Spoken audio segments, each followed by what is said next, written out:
Fala pessoal, tudo bem com vocês? O meu nome é Roberto Júnior, sou professor de informática aqui do CEPEM e nesse encontro nós iremos falar a respeito do sistema operacional Linux, tá bom? Um assunto aí que é muito cobrado em prova, tá bom? Mas a gente vai falar aqui nesse nosso encontro de forma muito direcionada ao ambiente de prova, aquilo que realmente cai em prova, a fim de que você acerte as questões, que é justamente a nossa proposta. Nós não vamos ensinar você a utilizar o Linux. Nós vamos te ensinar, vamos te orientar no que diz respeito a esse sistema operacional no ambiente de prova. Mais especificamente, no ambiente de prova aí de concursos das carreiras policiais. Bacana? Então vamos lá ao nosso slide para que a gente inicie aqui a nossa conversa a respeito desse excelentíssimo assunto. Então veja, aqui eu tenho o meu endereço, tá? Lá no Instagram, quem quiser mandar uma dúvida, mandar uma mensagem, estou à disposição de vocês, tá bom? Então, para que a gente inicie aqui a nossa discussão, você tem que trazer à sua memória, antes de qualquer coisa, a lembrança de como o computador ele funciona. Quais são os elementos aí envolvidos no processo de utilização do computador.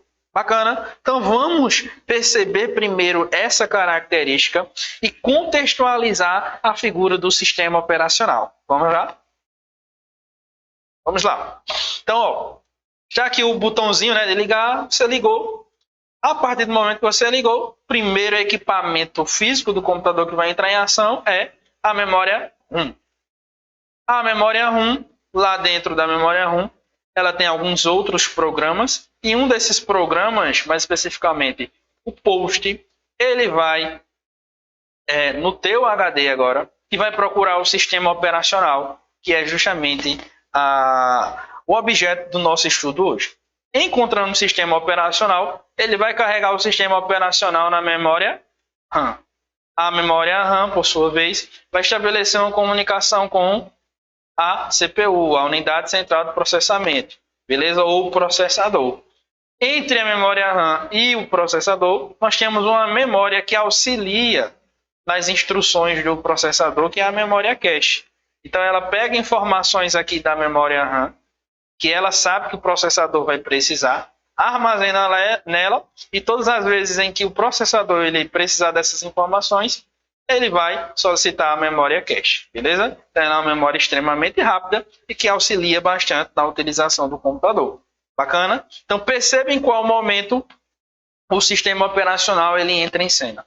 A partir do momento em que o POST, que é o programazinho que está lá dentro da memória RAM, vai e carrega o sistema operacional na memória RAM.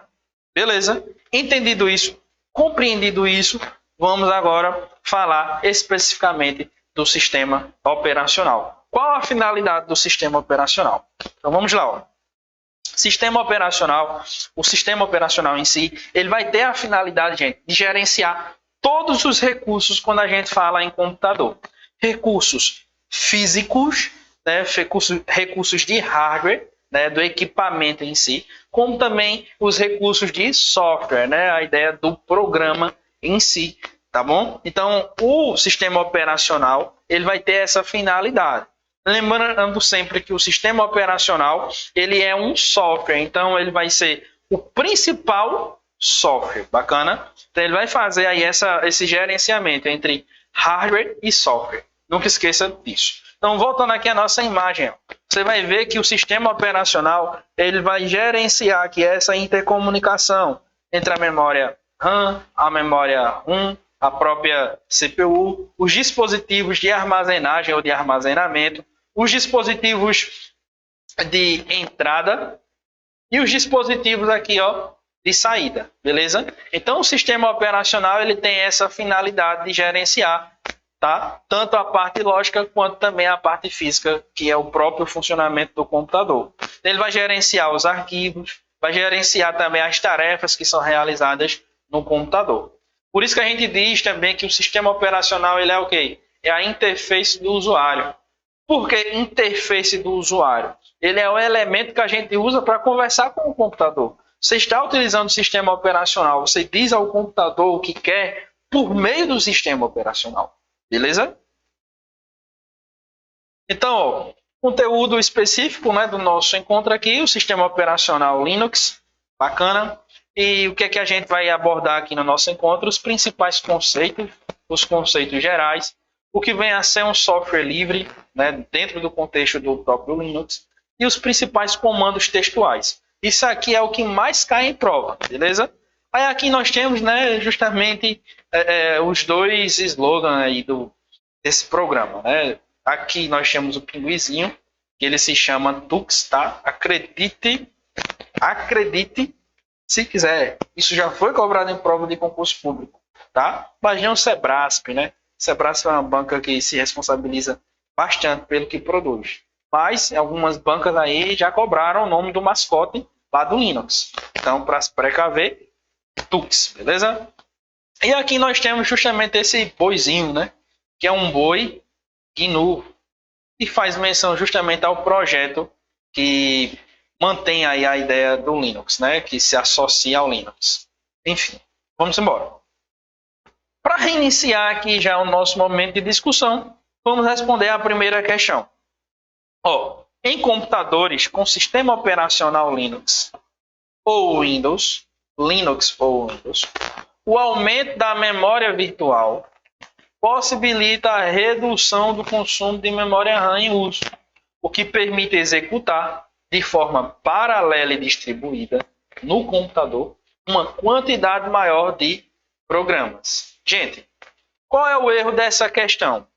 O erro dessa questão é dizer que a memória virtual ela reduz o consumo da memória RAM, tá? Como eu já estou explicando para vocês, essa questão está errada. Aí veja, por que essa questão está errada? Vamos lá no início da nossa imagenzinha que a gente usou para explicar o funcionamento do computador. Vamos lá nela. Quando a gente fala em memória virtual, pessoal, memória virtual é uma configuração que a gente faz aqui no HD, por meio do sistema operacional, claro. Usamos lá o sistema operacional para fazer essa configuração. Então a gente vai separar uma parte aqui do HD para que ele funcione como se fosse uma extensão da memória RAM. Só que esse espaço aqui ele vai ficar reservado dentro do sistema justamente para pegar os programas que estão na memória RAM e armazená-lo aqui de forma temporária. Beleza? Então pega os programas lá e faz essa ideia de troca. Fica trocando de lugar. Ora o programa está aqui quando você está utilizando, ora ele está aqui quando você não está utilizando o programa. Mas isso não significa dizer que o consumo de memória RAM será menor.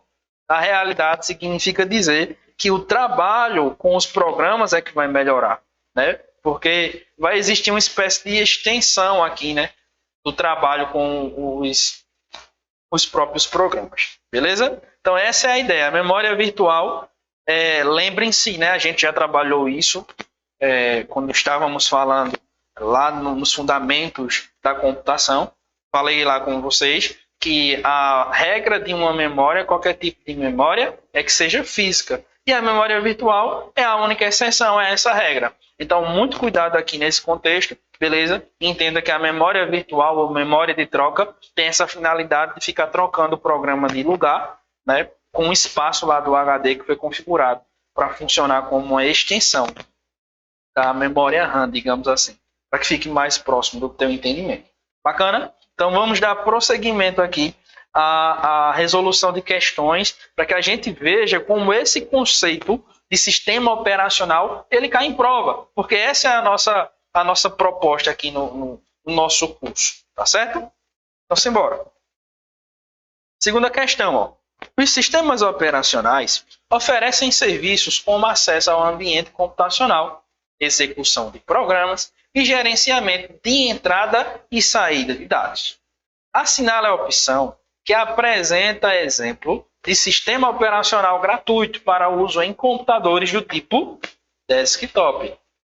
Beleza? Então, temos alguns requisitos aqui. Sistema operacional gratuito e para uso em computador desktop. Beleza? Vamos para as opções. Primeira opção, Android. Pode ser? Não. Gente, o Android ele é um sistema operacional gratuito? Sim. Ele é um sistema operacional, obviamente, só que não é para o tipo desktop. O sistema operacional Android, ele tem uma aplicação muito forte nos dispositivos mobile, né, móveis, beleza? Tablet e smartphone são os exemplos mais recorrentes. Então, o Android não se encaixaria aqui dentro desse contexto. Bacana? Letra B. Apple macOS? Não, né, gente? Não é gratuito o Apple macOS. Letra C. Linux? Sim. Esse é o gabarito aqui da nossa questão, tá bom? O Microsoft e o Windows não, porque ele não é gratuito, né? Você precisa pagar uma licença. E o iOS, muito menos. Bacana? Então, gabarito, Linux. Olha o que a gente já aprendeu sobre o Linux. Ele é um sistema operacional. Revisamos a função do sistema operacional. Revisamos o conceito aqui de memória virtual. E agora, mais uma vez, destacamos que o Linux ele é um sistema operacional gratuito e para uso em desktop. Bacana? Outra coisa, o Android ele é baseado no Linux, né? Então ele foi um sistema Linux um dia que foi modificado para funcionar bem lá na figura do smartphone, um tablet. Bacana? Então ele não se enquadra aqui nesse contexto, simples e unicamente por não ser utilizado em desktop. Beleza? Então vamos embora. Seguindo aqui com a nossa explicação. Agora, dando uma ênfase, né, dando um destaque, ó, a formação do sistema operacional Linux. Então, perceba, nós temos aqui várias camadas. Eu organizei em várias camadas para que ficasse fácil aí o teu entendimento. Quando a gente fala em camada, nessa organização, pessoal, dentro de informática, é importante que você lembre sempre que toda camadazinha ela tem uma função. Toda camada, uma função. Quanto mais abaixo essa camada estiver, mais distante do usuário ela vai estar.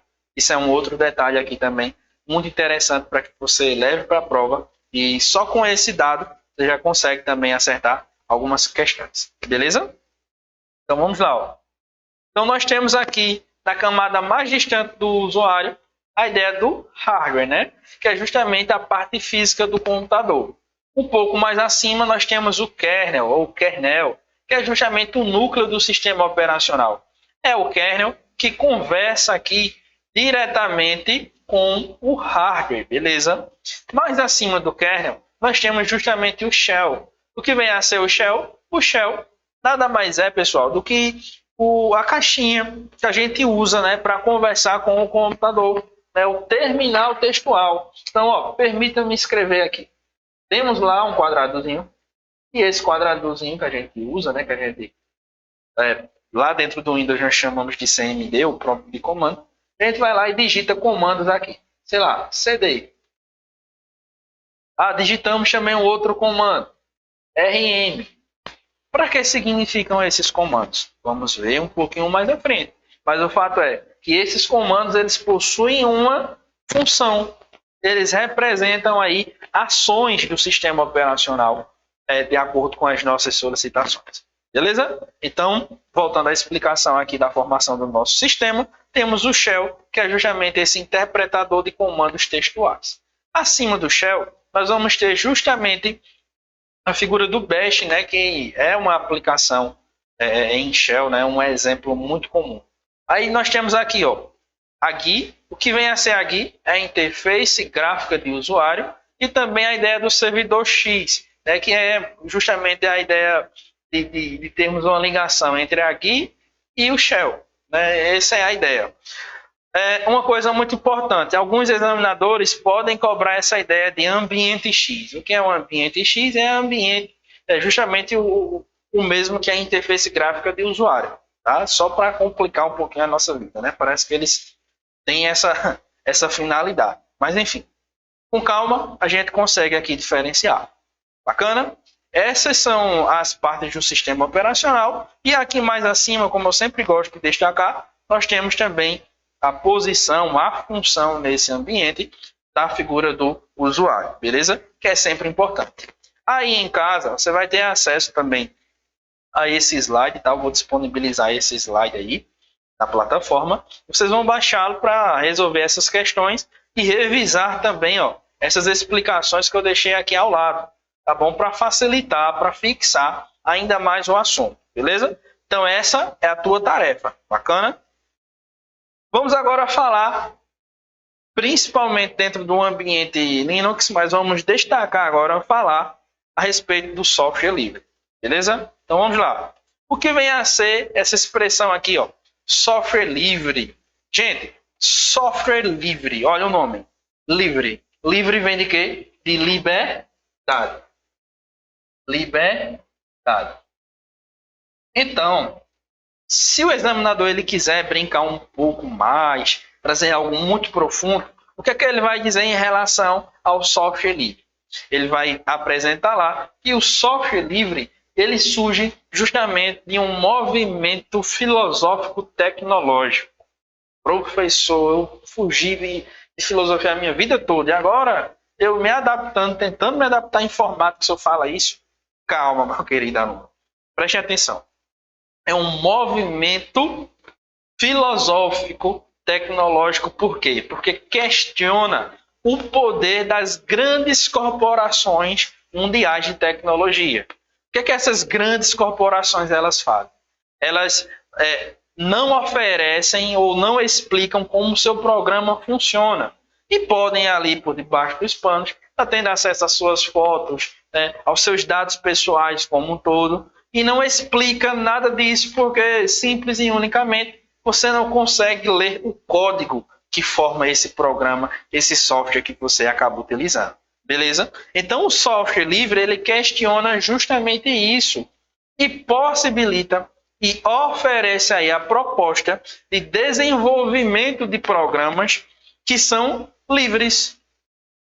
E essas liberdades, elas consistem aí em 4 pilares ou 4 liberdades, tá bom? Que são as liberdades que nós vamos oferecer agora, tá? Que a gente vai explicar aqui para vocês agora. Bacana? É isso que você precisa levar para a sua prova, que o software livre, ele questiona as grandes empresas, né, ou os softwares de natureza proprietária, e tem aqui algumas características bem particulares. Beleza? Vamos embora? Então, ó, oferece aqui essas 4 liberdades. Quais são essas 4 liberdades? Nós temos a primeira liberdade ou liberdade 00. Qual é a liberdade? É a liberdade para executar o programa, né? O programa de software livre, que se caracteriza ou que se submete à licença de ser um software livre, permite que você execute o programa, mas essa execução ela não está limitada a nada, diferente lá do software, que é o software proprietário. Professor, precisamos criar então essa relação de antagonia, essa relação de contrariedade, essa relação de oposição entre software livre e software proprietário? Sim, o software proprietário ele não respeita, dentro da proposta do software livre, as suas liberdades. Essas 4 liberdades aqui que estamos trabalhando com você. Então, você vai fazer lá, ó. Temos a ideia do software livre. Software livre. E temos também aqui a ideia do software proprietário. Olha o nome. Proprietário. Proprietário vem de quê? De propriedade. Se é propriedade, pertence a alguém. Se é livre, que vem de liberdade, é algo que é público, que qualquer pessoa vai ter acesso. Beleza? O software proprietário, ele não permite, ele proíbe que você tenha acesso ao código-fonte. Ele proíbe que você execute o programa para qualquer finalidade. Quando a gente fala em um software proprietário, geralmente, ele permite que você execute o programa, mas limita, dizendo, ó, se for para uso pessoal, tu não paga nada, mas se for para um uso empresarial, para tu ganhar dinheiro com um programa, tu vai ter que me pagar uma licença. Já no software livre, nós não temos essa imposição. Por isso que a primeira liberdade, ou a liberdade 00, permite que você, enquanto usuário, execute o programa para qualquer finalidade, com total liberdade de execução. Bacana? Dito isso a respeito da primeira liberdade, precisamos prosseguir agora para a segunda liberdade, ou a liberdade 01. Então veja só, a liberdade 01, ou a segunda liberdade, permite que você estude o funcionamento do computador, né? Do programa, melhor dizendo.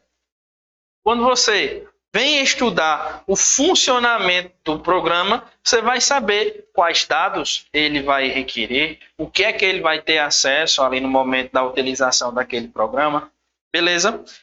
Então você vai estudar todo o funcionamento do software, né, do programa, como é que ele é escrito, beleza? Aí além disso, o que é que a liberdade de estudar, ela também faz menção nesse contexto aqui, pessoal? Faz menção justamente à ideia de ter acesso ao código-fonte. Então, quando a gente fala em software livre, necessariamente significa dizer que você precisa ter acesso ao código-fonte.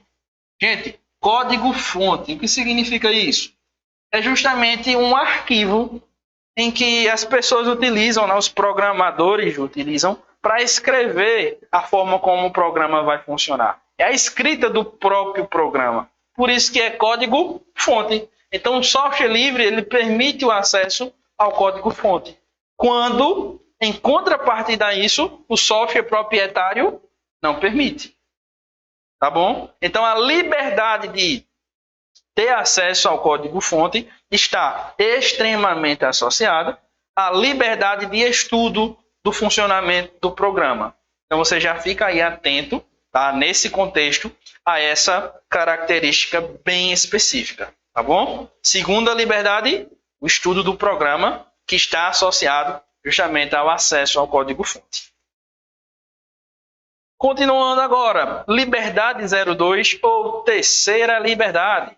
É a liberdade para que você distribua cópias, beleza? Cópias originais. Então, você vai ter a liberdade para distribuir cópias. Aliás, vai ser estimulado que você distribua cópias.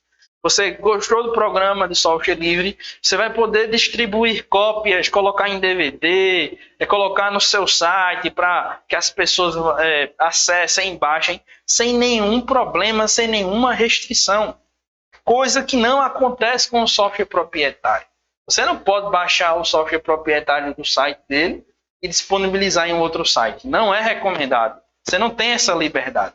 Você não pode colocar num DVD e sair distribuindo para as pessoas. Você não vê esse estímulo, você não vê essa orientação dentro do ambiente do software proprietário. Beleza? Porque as empresas querem vender o software proprietário. Geralmente elas querem oferecer um serviço. Eu uso só de forma gratuita, beleza. Mas, a partir de um uso gratuito, de repente, você poderia aí querer comprar, né, uma licença de software sem nenhum problema. Bacana? Acontece muitas vezes você usar o gratuito, gostei, vou pagar a licença, sem nenhum problema. Só que aqui, no contexto do software livre, você é estimulado a distribuir as cópias para quem você quiser. Gostei do programa, vou indicar para um amigo, sem nenhum problema. Beleza? Essas cópias, elas só precisam ser originais? Não, podem ser originais ou eu, enquanto programador, enquanto alguém que estou estudando o funcionamento do próprio programa, vou lá, fiz a minha modificação e distribuí com a modificação, sem nenhum problema. Tá certo? Além disso, o que é que a gente precisa focar aqui também? Precisamos focar também na liberdade 03, que é a quarta liberdade, que é a liberdade de modificar ou distribuir cópias modificadas. Tá? Está extremamente associado também aqui às liberdades anteriores. O que é que significa dizer que você pode modificar e distribuir cópias modificadas, professor? Significa dizer que você, por meio do estudo, por meio da execução, você aprendeu como o código-fonte trabalha e você vai poder modificar e também fazer a distribuição de um software livre. Nesse contexto de software livre, e aplicando a ideia do do próprio sistema operacional Linux, você já tem que colocar em mente que o sistema operacional Linux ele oferece essas 4 liberdades aqui. Só que, além disso, você pode usar o sistema operacional Linux, gostar dele, mas criar o seu próprio sistema operacional Linux, com base nessas liberdades. Quando você criar o seu sistema operacional Linux, a gente vai entrar no processo que chamamos de distribuição, que é quando você quer divulgar essa modificação que você fez. Tá? Por isso que a gente vai trabalhar muito com o conceito de distros, ou distribuições do sistema operacional Linux. Então, veja, criei e modifiquei o meu sistema operacional Linux e agora eu quero distribuir ele, tornar ele público e de forma reconhecida pelas pessoas que mantêm aí o núcleo Linux, beleza? Então, o que é que acontece? Você vai mandar o seu sistema operacional Linux para o Linus Torvalds e ele vai ver se realmente pode ser publicado ou não, porque não é relevante, porque já existe uma distribuição idêntica àquela, por exemplo. Então, temos a liberdade, o fato é, temos a liberdade para distribuir uma versão, né, modificada do próprio software livre, beleza? Só que quando a gente fala em distribuição, lembre-se de uma coisa, não é só um programa, é todo um sistema de programas, ou seja, é um sistema operacional que você montou, que você desenvolveu. Bacana, e a gente percebe nesse contexto que isso tem uma tendência muito mais recorrente e comum de acontecer entre os programadores e as pessoas que trabalham especificamente na área. Beleza? Então, vamos dar continuidade aqui à nossa exploração a respeito do Linux. Gente, quando a gente fala no sistema operacional, a gente também precisa lembrar aqui de quais partes compõem o sistema operacional. Quais são as partes que fazem parte, que acabam se juntando, melhor dizendo, para formar o sistema operacional? Nós temos 3. E é nesse contexto que eu gosto de usar muito aqui, ó, o bisuzinho casa. Casa com K. Né? Casa. Então, o que é que acontece? O casa, eu acabo utilizando ele para lembrar das 3 partes básicas do meu sistema operacional. Vamos lá para a tela para a gente ver quais são. Ó, casa. Então é o kernel, ou núcleo do sistema operacional. O Szinho de shell, que é o interpretador de comandos textuais. E o Azinho de aplicação. Professor, o que é o kernel? Qual a função do kernel? O kernel é o núcleo do sistema. Então, ele vai gerenciar todo o funcionamento do sistema operacional. E ele conversa aqui diretamente com a parte do hardware. Ou seja, o kernel, ele conversa com a parte física do nosso computador. Beleza? Já o shell, ele é o elemento intermediário, porque ele fica entre o kernel e o usuário. Como assim? A gente usa o shell para falar ao kernel o que a gente quer que ele faça. Lembram-se disso? Que a gente falou, né, no shell lá no início da introdução do nosso sistema. O shell é justamente a caixinha que eu falei para vocês aqui, textual. A gente diz ao kernel o que a gente quer que ele faça. Por isso que a gente também poderia dizer que quando falamos com o kernel por meio do terminal textual, a gente está no modo kernel. A gente está utilizando o modo como o kernel entende. Por meio de quem? Do shell. Eu falo diretamente com o kernel enquanto usuário? Não. Eu preciso de um intermediário. Quem é o intermediário? O shell, que é o que a gente está vendo nesse exato momento. Então, eu uso o shell para que o shell fale com o kernel. E é aqui onde entra a ideia dos comandos, né? Comando lá, cd, que é para trocar de pasta, né? Trocar de diretório, tá? E outros inúmeros comandos. Aí nós temos também a parte da aplicação. É muito cuidado, porque a parte da aplicação é justamente essa parte visual que a gente vê no sistema operacional. Lá no Linux, nós também temos um ambiente de aplicação, né, de funcionamento do sistema operacional, enquanto um programa, então a gente vai interagindo com ele ali na aplicação.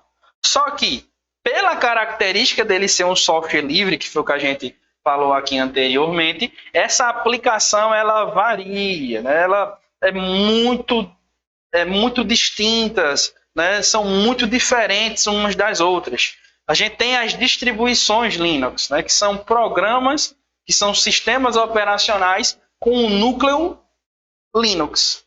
Sei lá, nós temos o Ubuntu e nós temos o Fedora, que são sistemas operacionais baseados no Linux, com o núcleo do sistema deles em Linux. Só que cada um tem as suas características visuais. Então, a parte da aplicação, ela influencia muito aqui nessas diferenças. Beleza?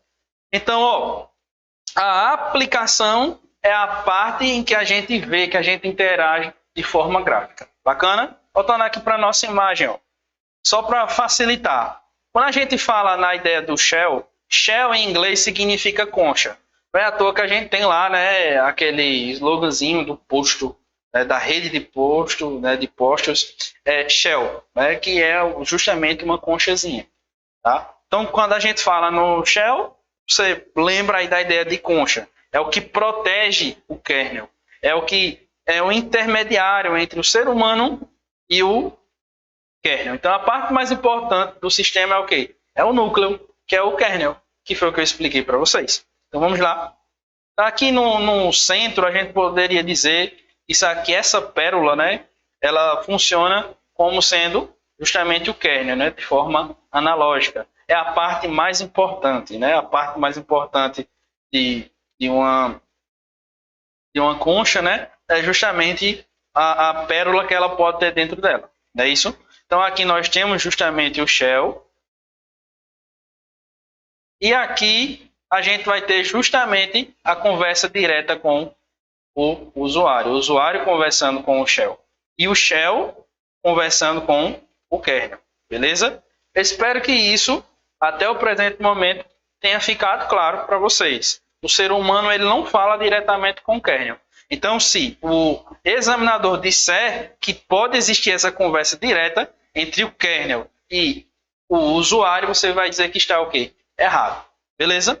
Bom, gente, nós vamos fazer aqui uma pausa bem rapidinha para que você tome café, tá certo? Para que você tome uma água, para que você dê uma relaxada, para que você revise o material de apoio até o momento, né? De acordo com o que a gente viu até o momento. E daqui a pouquinho nós estamos de volta, beleza?